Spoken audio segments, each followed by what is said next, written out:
कि राजसभा में अप्सराएं थीं। तारा जो भी करती थी पूरी एकाग्रता से करती थी। नृत्य कला में भी उसका पूरा ध्यान रहता था, जबकि रुक्मन का मन बहुत शीघ्र अस्थिर हो जाता था। किंतु साथ में जब दोनों बहनें नृत्य करती थीं, तो संपूर्ण स्वर्ग आनंद से झूम उठता था।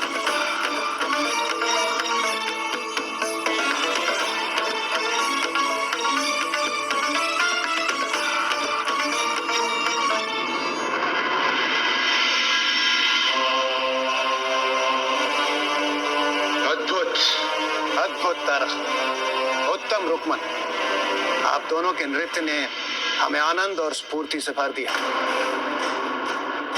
आपके देवराज आपसे अत्यंत प्रभावित हैं। हम आप दोनों से प्रभावित होकर आपको वरदान देना चाहते हैं, इसलिए निसंकोच बताइए क्या चाहती हैं आप। तारा अप्सरा होते हुए भी धार्मिक भी थी, पूजा पाठ के प्रति निष्ठा भी रखती थी। इसीलिए उस दिन उन्होंने जो मांगा वो सबको बड़ा विचित्र लगा। मांग लो दीदी जो मांगना है, आज देवराज अति प्रसन्न है। हे देवराज, आप हमें वरदान देने के इच्छुक हैं, तो हमें अनुमति दीजिए कुछ समय पृथ्वी पर भ्रमण करने का।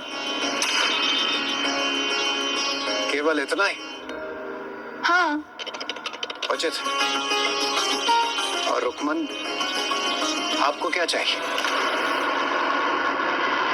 पृथ्वी भ्रमण का वरदान दीदी तारा ने अवश्य कुछ सोचकर ही मांगा होगा। अवश्य वहाँ स्वादिष्ट भोजन मिलेगा और वो आनंद मिलेंगे जो मात्र पृथ्वी पर ही प्राप्त हो सकते हैं। तो मुझे भी पृथ्वी पर ही जाना चाहिए। मुझे भी वही अनुमति चाहिए देवराज जो आपने दीदी को दी है। उचित, जैसे आप दोनों की इच्छा। और फिर दोनों अप्सरा बहनें देवराज इंद्र की अनुमति पाकर पृथ्वी भ्रमण के लिए निकल गए।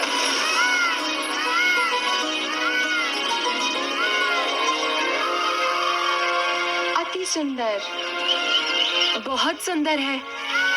यहाँ की सुंदरता तो अपने आप में अद्भुत है, जैसे किसी चित्रकार की मनोहर चित्रकारी हो। सत्य कहा दीदी, अब विलंब नहीं करते, चलिए इस सुंदरता का आनंद उठाते हैं। हाँ, इन भव्य मंदिरों के भक्तिमय वातावरण का आनंद भी अद्भुत होगा।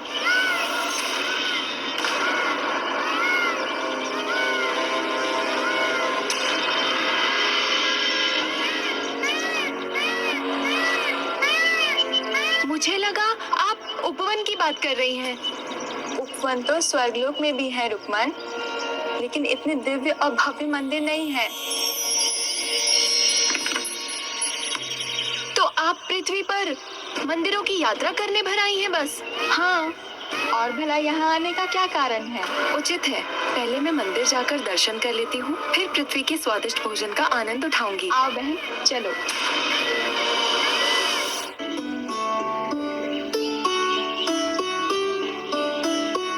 पंडित जी, हमें एकादशी व्रत की महत्ता बताएं।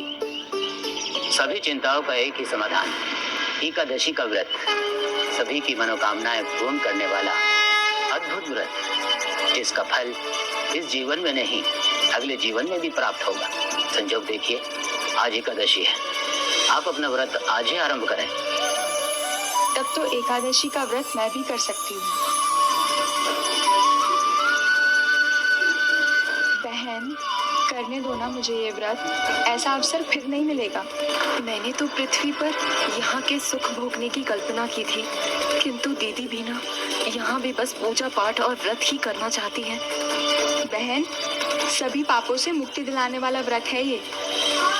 एकादशी का व्रत करने से प्रभु नारायण जी की असीम कृपा होती है। सुना नहीं तुमने? संभव है यही हमारी नियति हो, हमें ये व्रत करना हो, इसलिए हम पृथ्वी पर आ गए। क्यों बहन? उचित है, तुम ये व्रत करोगी तो मैं भी कर लूंगी, किंतु खाली पेट रहना तो बहुत कठिन होगा। और एकादशी के व्रत में तो निर्जला रहना होता है, जल की एक बूंद तक नहीं पी सकते। नहीं नहीं, इस व्रत में फलाहार भी किया जा सकता है। उचित है, फिर हम दोनों करेंगे व्रत। धन्यवाद बहन। मेरी तो बस यही मनोकामना है कि हर जन्म में तुम ही मेरी बहन बनो। लेकिन बहन, तुम मुझसे एक वादा करो कि तुम अपने चंचल स्वभाव को अपने ऊपर हावी नहीं होने दोगी, इस व्रत से पीछे नहीं हटोगी और ये व्रत जरूर पूरा करोगी। वचन देती हूँ दीदी, किंतु हाँ, फलाहार के लिए फल का चुनाव मैं ही करूँगी। तो चलो ना, फल लेकर आते हैं। नहीं दीदी, आप मंदिर के भक्ति में वातावरण का आनंद उठाओ, फल मैं ले आऊंगी।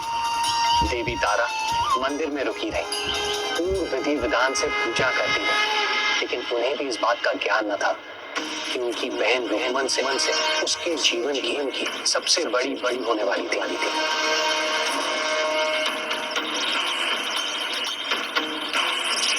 ये कैसी सुगंध है?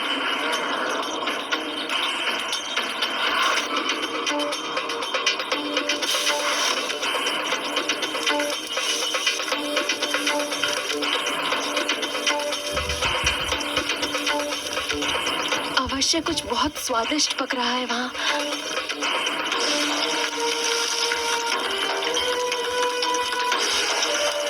किंतु मुझे तो दीदी तारा के साथ एकादशी का व्रत रखना है, मैं तो नहीं खा सकती। ये रुक्मन कहाँ रह गई? तब तो आ जाना चाहिए था।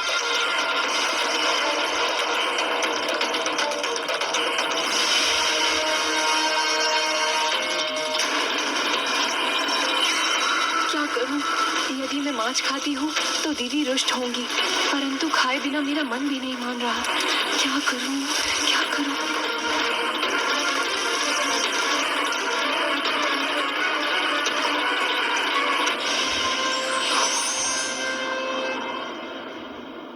लालच का आवरण जब व्यक्ति के ऊपर चढ़ जाता है, तब उसे उसकी भूल का आभास तक नहीं होता। लेकिन बहन, तुम मुझसे एक वादा करो कि तुम अपने चंचल स्वभाव को अपने ऊपर हावी नहीं होने दोगी, इस व्रत से पीछे नहीं हटोगी। नहीं नहीं, मैंने दीदी को वचन दिया है, मैं नहीं खा सकती।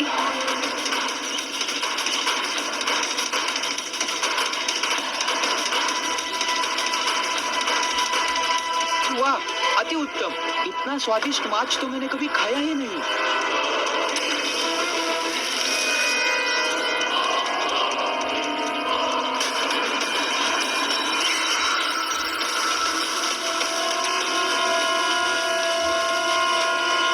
मुझे भी देना एक। मैंने एक खा ही लिया तो दीदी को क्या पता चलेगा। व्रत करने का स्वांग करती रहूंगी।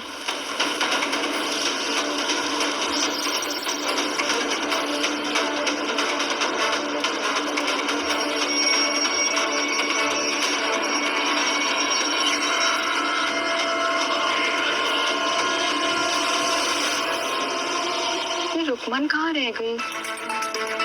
तब तो आ जाना चाहिए था। मुझे जाकर देखना चाहिए।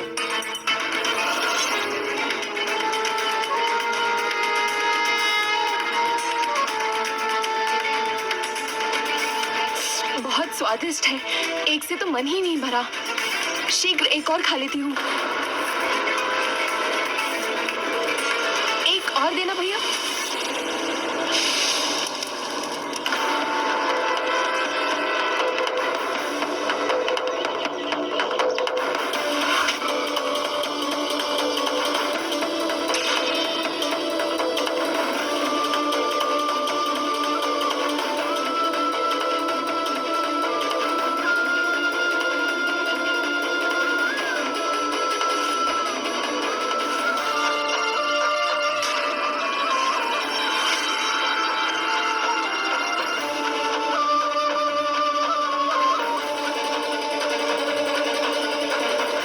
रह गई है रुक्मन। यही हूँ दीदी, आपके पीछे। कहाँ रह गई थी तुम? ये देखो दीदी, कितने रस भरे फल लाई हूँ मैं। हाँ, किंतु इतना समय कहाँ लगा दिया तुमने? शीघ्रता करो, भगवान के भोग का समय निकला जा रहा है। शीघ्र आओ। अच्छा हुआ मैंने समय रहते ही इन्हें आते देख लिया, अन्यथा पकड़ी जाती। अब दीदी को पता नहीं चलेगा।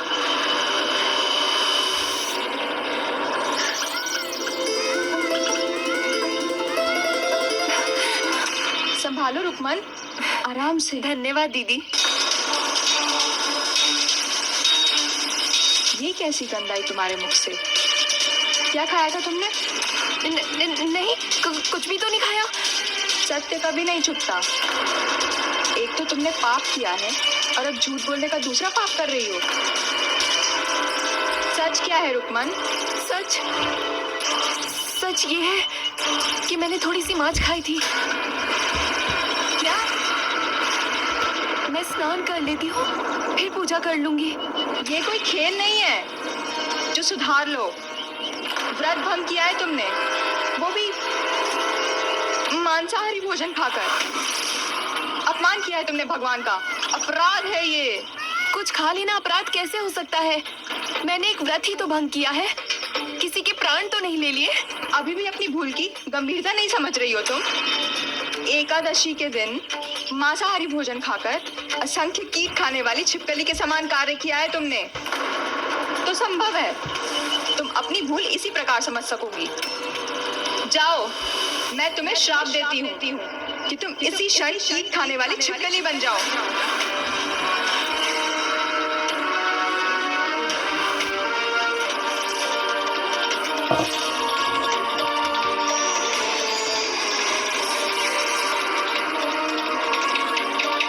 रुकमन, बहन,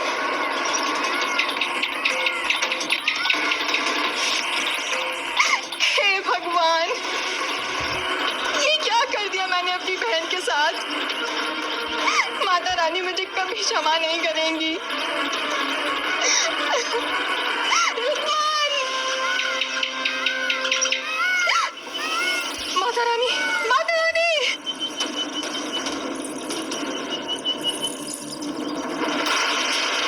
जय माँ! माता रानी! मैंने क्रोध में अपनी बहन को इतना बड़ा दंड दे दिया है। माता, यदि मैंने आपकी भक्ति सच्चे मन से की है तो आप रुक्मण को मार्ग दिखाइए माता, जिससे उसे क्षमा मिल जाए और मेरे श्राप से वो शीघ्र ही मुक्त हो जाए। माता, अपनी भक्त पर दया करो माँ।